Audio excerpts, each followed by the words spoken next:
What is the Flatwoods monster? West Virginia seems to be a magnet for strange activity. Between Chief Cornstalk's curse, Indrid Cold, and even Mothman, the mountain state has had its fair share of residents who are interesting, to say the very least. But even among the weirdest West Virginia has to offer, the Flatwoods monster is uncontested as the most unusual visitor to ever grace the state. At 7:15 p.m. on September 12, 1952, two brothers, Edward and Fred May, and their friend, Tommy Heyer, said they saw a bright object cross the sky and land on the property of local farmer G. Bailey Fisher. The boys went to the home of Kathleen May, where they told their story. May, accompanied by the three boys, local children, Neil Nunley and Ronnie Shaver, and West Virginia National Guardsman Eugene Lemon, went to the Fisher farm in an effort to locate whatever it was that the boys said they had seen. The group reached the top of a hill where Nunley said they saw a pulsing red light. Lemon said he aimed a flashlight in that direction and momentarily saw a tall, man-like figure with a round, red face surrounded by a pointed, hood-like shape. Descriptions varied.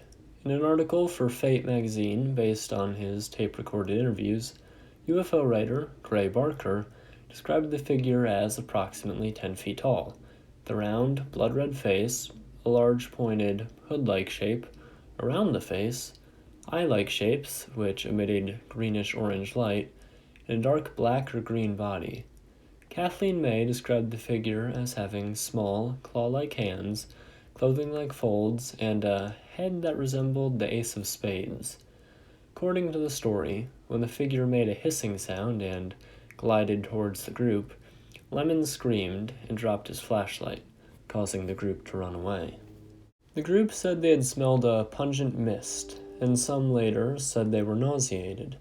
The local sheriff and a deputy had been investigating reports of a crashed aircraft in the area. They searched the site of the reported monster, but saw, heard, and smelled nothing. According to Barker's account, the next day, A. Lee Stewart, Jr., of the Braxton Democrat, claimed to discover skid marks in the field and an odd gummy deposit, which was subsequently attributed by UFO enthusiast groups as evidence of a spacecraft landing.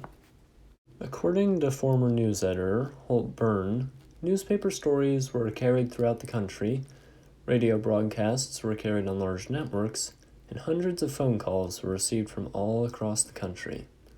The National Press Services rated the story number 11 for the year. A minister from Brooklyn came to question the May family. A Pittsburgh paper sent a special reporter to the area. UFO researchers and writers like Ray Barker and Ivan T. Sanderson arrived to investigate for themselves. Some groups of skeptics have tried to dismiss the Flatwoods monster as a misidentified barn owl. However, there's one small problem with this theory. A 10-foot-tall barn animal is exponentially stranger than a visitor from another world.